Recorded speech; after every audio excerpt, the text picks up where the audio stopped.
mag-secret file, ay ilike mo muna ang video na to at mag-subscribe na sa aming YouTube channel. Don't forget to click the notification bell para hindi ka nahuhuli sa latest episode ng DJ Rocky's Secret Files.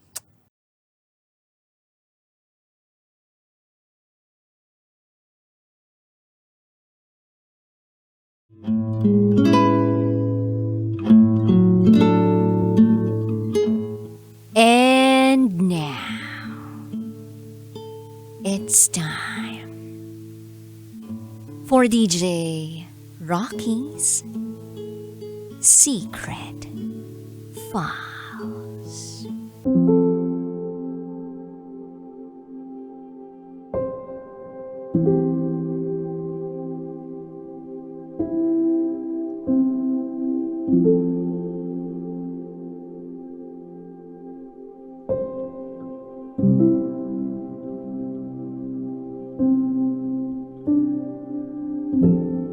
Humingi siya ng closure. And I gave him sex.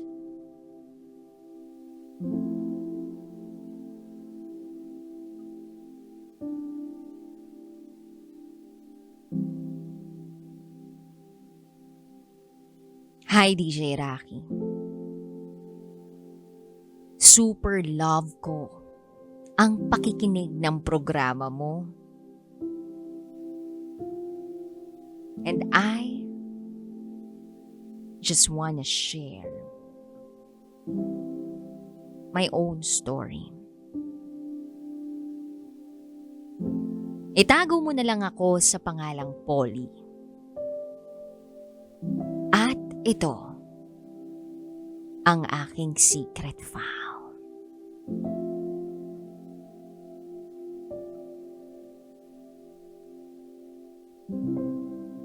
December 2019, nang meron akong makilala through chat.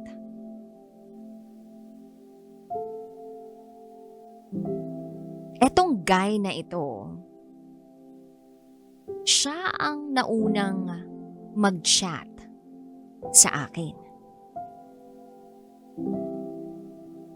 Nakapag-usap kami ng ilang beses. Then after few days, hindi na siya nagparamdam. So, ang ginawa ko, in-unfriend ko siya. Kasi hindi ko naman siya kilala ng personal. But then after few days, nag-chat uli siya.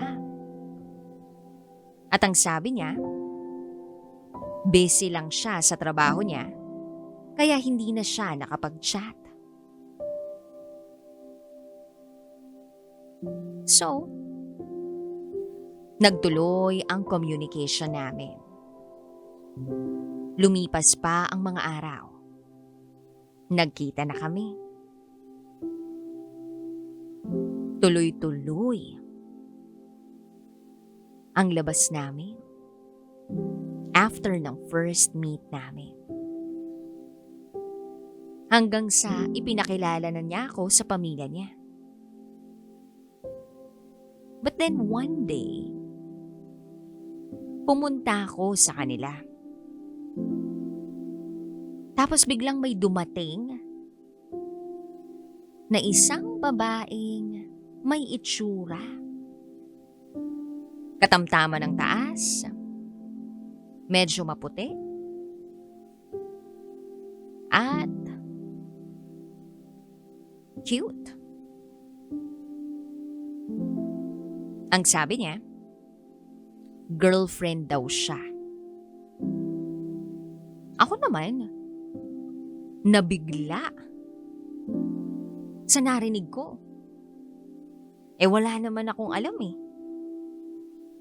Hindi naman nasabi ng guy na to na meron siyang girlfriend. At mali rin ako dahil hindi naman ako nagtanong nun.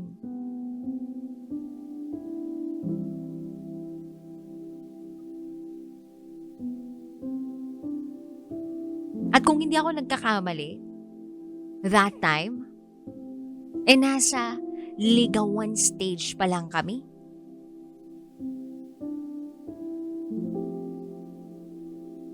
Siguro, nadala lang ako ng emosyon ko. Kaya, that time na kaharap ko yung girlfriend niya ko, no? Nangingilid na ang mga luha ko.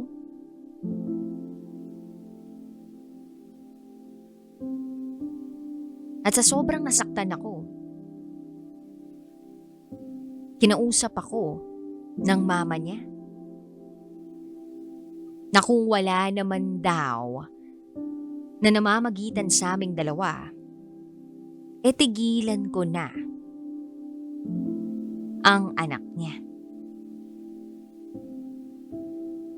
Masakit yun para sa akin. Pero tinanggap ko. Umalis ako ng bahay nila. Natuluyan nang bumagsak ang mga luha sa mata ko. Buti na lang, medyo malapit ang bahay ng kaibigan ko doon.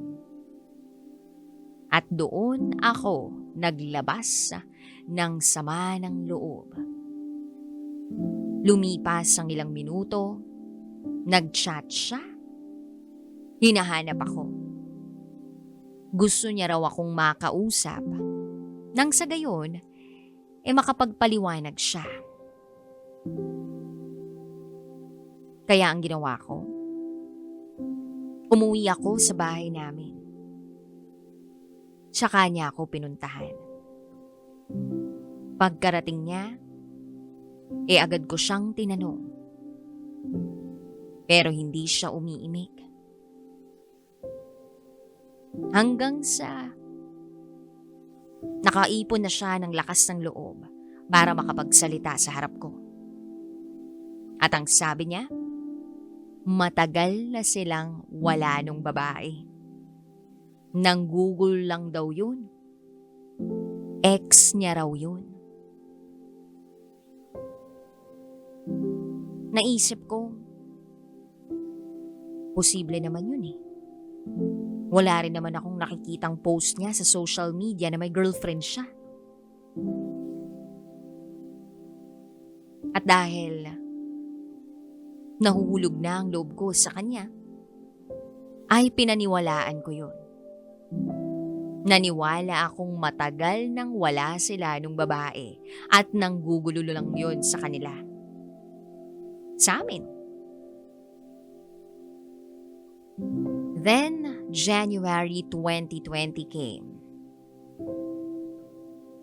Naging kami. Akala ko okay na. But after few weeks, naging cold siya. Then nalaman ko na buntis yung babaeng nakasabayang kong pumunta sa kanila. Yung sinasabing girlfriend niya.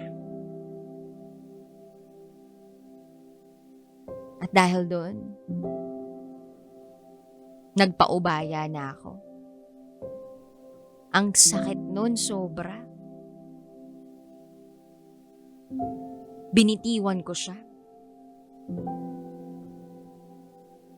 Ayaw ko makipag-usap sa iba. There were times na pumupunta siya ng bahay, kahit 10 oras na ng gabi para lang makita o makausap ako.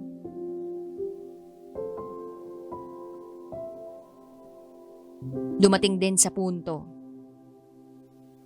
na pati mga ate ng taong mahal ko at buong pamilya niya, siniraan ako. Chinat ako at kung ano-anong masasakit na salita ang mga narinig ko mula sa kanila.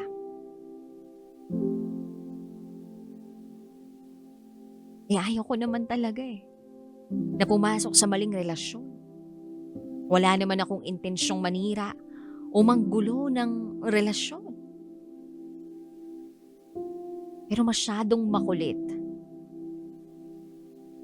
itong lalaking to. Nagpupunta siya ng bahay Hanggang sa akala ko talaga wala na sila. Akala ko kasi gawa-gawa lang yung kwentong buntis yung ex niya. Kaya itinuloy ko. Itinuloy namin ang relasyon namin. Hanggang sa tumigil na yung ex niya.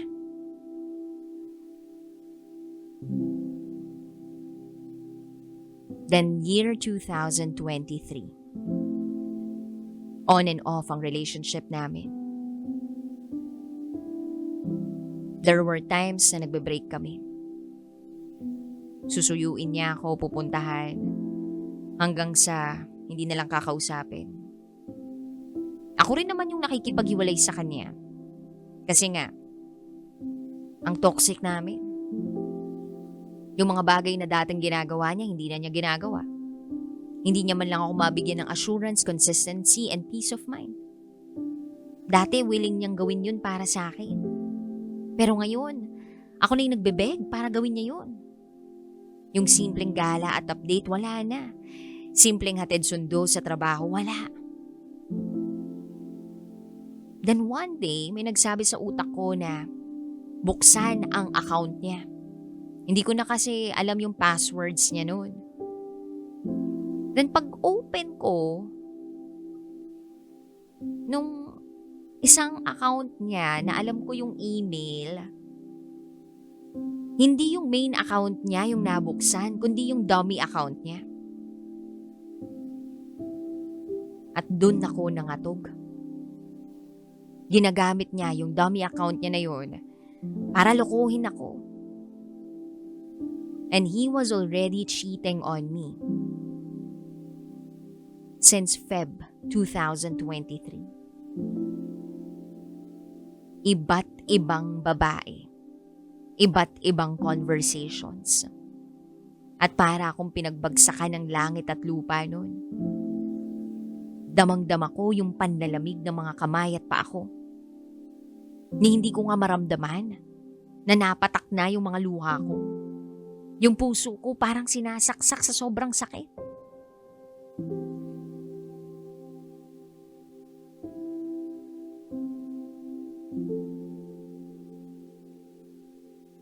And there was this one girl na consistently niyang chinat-chat. At itong girl na to, fully aware na merong ako, pero hindi lumayo.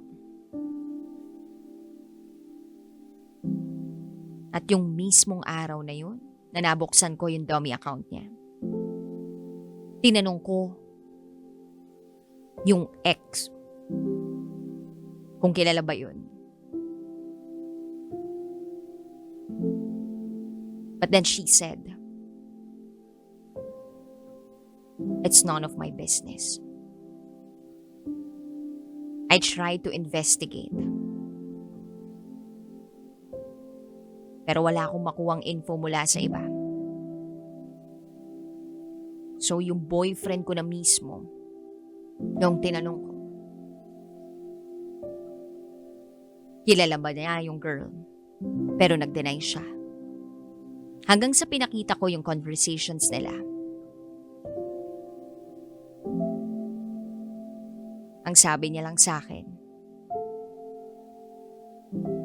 pupuntahan na lang daw niya ako sa amin at doon na kami mag-usap. Kinagabihan, pinuntahan niya ako. Naghihintay ako ng paliwanag pero hindi na siya umiimik. Nagmamakaawa ako sa kanya, ayusin namin ang relasyon namin. Ang dami ko ng hirap na pinagdaanan sa relasyon namin. Ngayon pa ba kami bibitaw? Ang sakit. Then tinanong ko siya kung mahal na niya yung babae.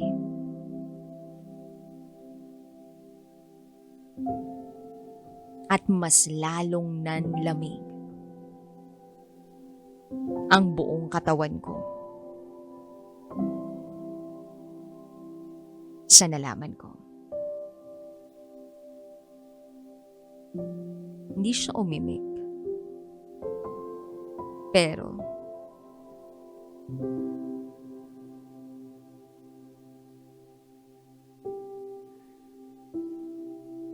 tumango siya.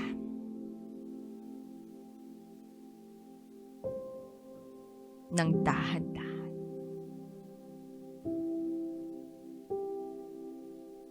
Confirmed. Alam kong mahal na niya yung babae.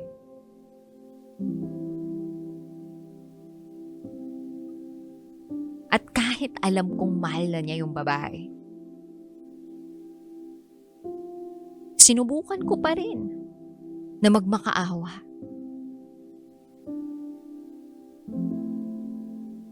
Sabi ko, ayusin natin to. Either siya lang or ako. Hindi pwedeng dalawa kami.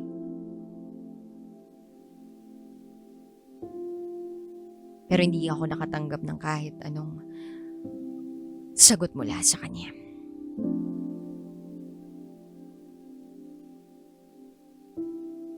Time went by. Kinailangan kong pumasok sa trabaho. Nag-duty ako na lutang. Naiyak. Tulala. Apektado ang trabaho ko. To the point na nagpasa ako ng resignation letter. Yes. Because of a heartbreak.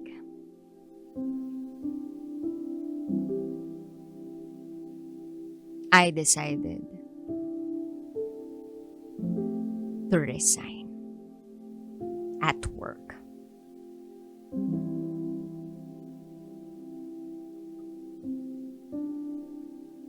Then ilang days before Christmas, lungkot na lungkot ako. Kailangan kong harapin yung mga okasyon na Christmas, New Year, and supposed to be 4th anniversary namin na ako lang mag-isa.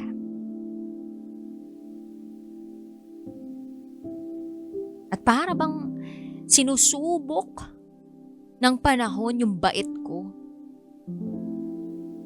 Kasi may mga pagkakataong kung nasan ako, nakikita ko naman yung mga tita at mga pinsan niya. It was New Year's Eve nang makita ko yung tito at tita niya.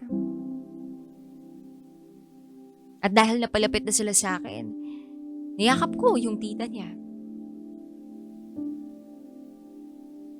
Sabi pa nga nung tita niya, ipag-pray ko na magkabalikan kayo.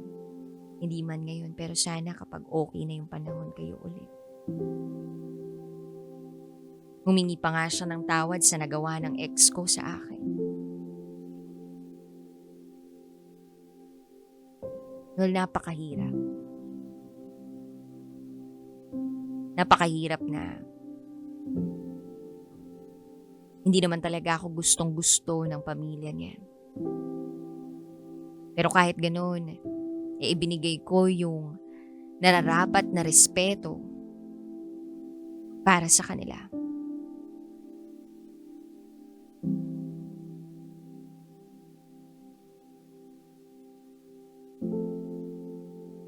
Devastated ako.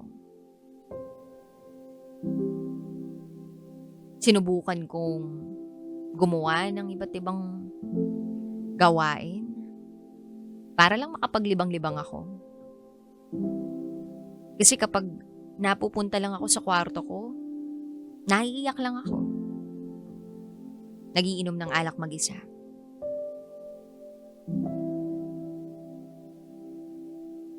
Masakit. Masakit na masakit. Nakakala ko siya na pero hindi pa pala. On and off yung relationship namin sa loob ng halos 4 na taon. I endured all the pain, the hurt. I loved him with all my heart.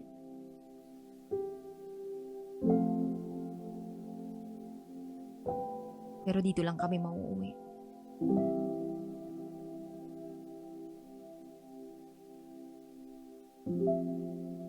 Then 2024 came. Binlock ko na siya. Pati yung family members niya. Pati yung relatives niya. No contact for 3 months. Until nag-chat at nag-text sa akin.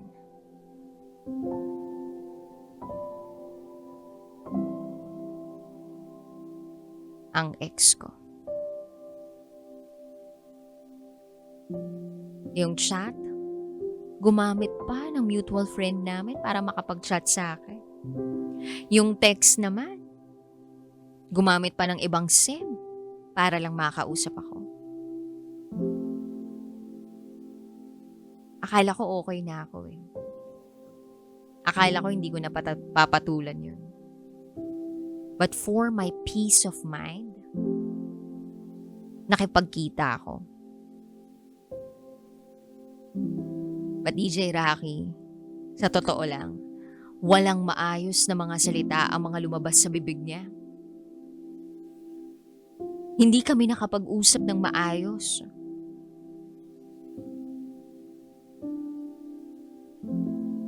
At ang mas masakit doon, ay may nangyari pa sa amin. Yes, humingi ng closure ang ex ko. And I gave him sex. Dumoble yung sakit.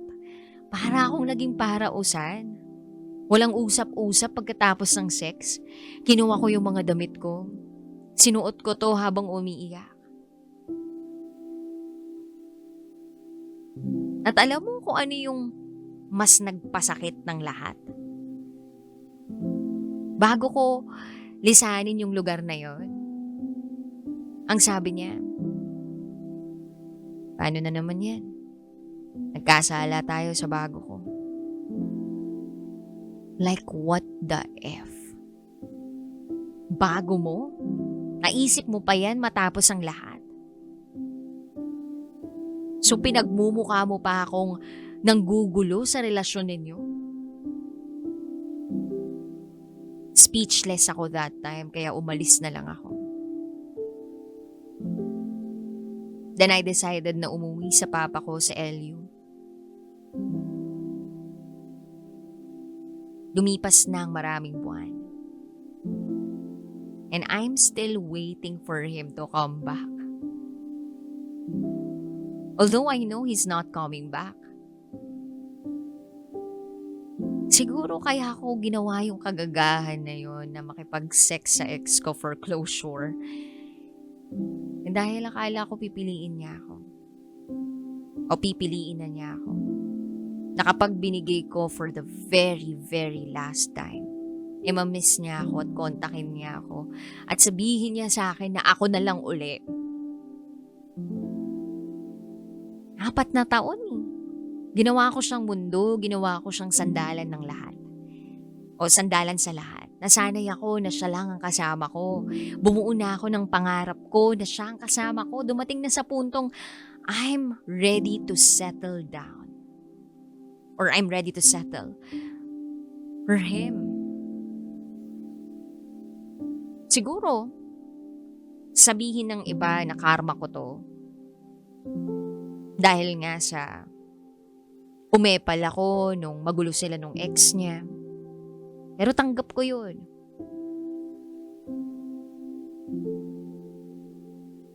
Pero hindi mo naman masisisi yung isang tao nagmamahal lang. Siya lang ang nagmahal sa akin.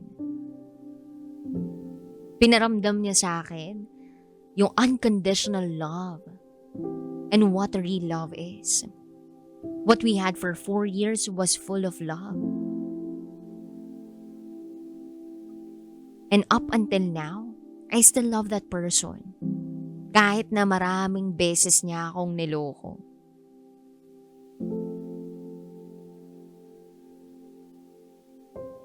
Ganun ako magmahal. And to my love, kung nakikinig ka man, I just want you to know that I'm happy for you. Pinatawad na kita. Mahal kita at mamahalin kita ng tahimik sa malayo. Kung tatanungin mo ako kung kumusta ako, okay naman ako. Umuusad naman kahit papano. Pero nagbabalik tanaw pa rin ako. Gusto kitang balikan o gusto kitang bumalik. Pero alam kong malabo na mangyari nun.